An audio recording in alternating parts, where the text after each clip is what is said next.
Have you ever experienced something that you just can't quite explain? Whether that be a noise, a sighting, or just a feeling. Join me, Isabella, into the journey of the unknown.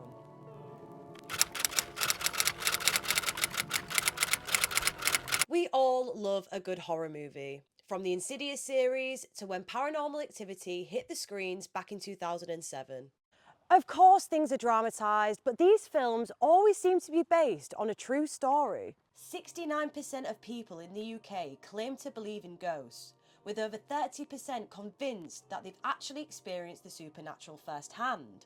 My name is Danny Moss. I'm a professional paranormal investigator. I'm in Chester to visit one of the most haunted buildings in the UK. Danny conducts investigations full-time here at My Haunted Hotel, aka the Ye Old Nag's Head. It's the most documented paranormal investigation in the entire world because the cameras here are rolling 24/7. There's a team of people watching the cameras.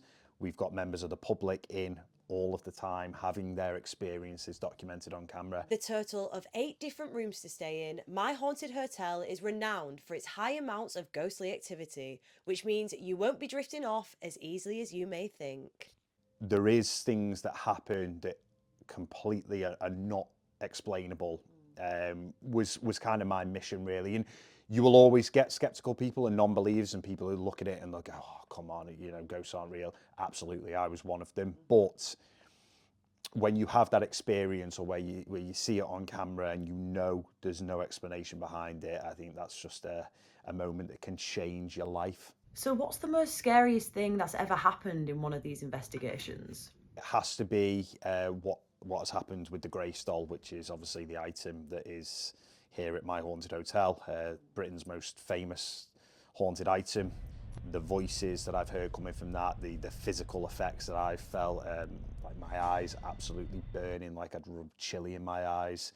Okay, so Danny has now left us in one of the most haunted rooms in the building. We have an electromagnetic device, and Danny let me know that if this reaches, it spikes at any point, that means there is an unusual presence. Unfortunately, the spirits were too shy to communicate on this occasion, which now takes me to the town of Beverly, where Annabelle Howdell claims to have lived with a ghost. You would hear footsteps up and down the hall, you'd hear the doors opening and closing, and you would often see her. She was like gas.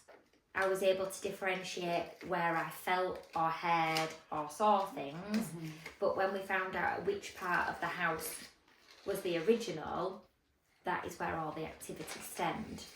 You'd come down and everything in the kitchen would be open, all the cupboards, all the drawers. I'd start drying my hair or like even just brushing it, and it would literally feel like there was someone right behind me, just like watching over me.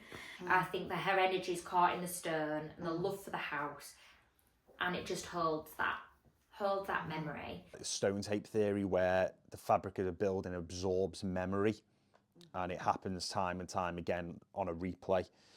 Your next type of haunting is intelligent, where you can actually gain intelligent communication, and then your third is poltergeist, which is noisy spirit.